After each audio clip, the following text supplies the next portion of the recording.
Alright, we're going to do a oil change and clean the mass air on this. We got new filters put on.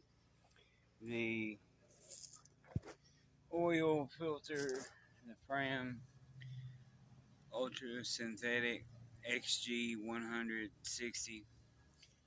Most everything is going to be a different letter but the same number.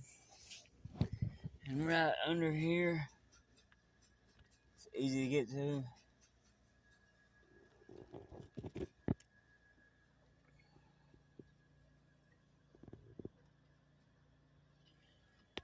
I think it's 14 or 15.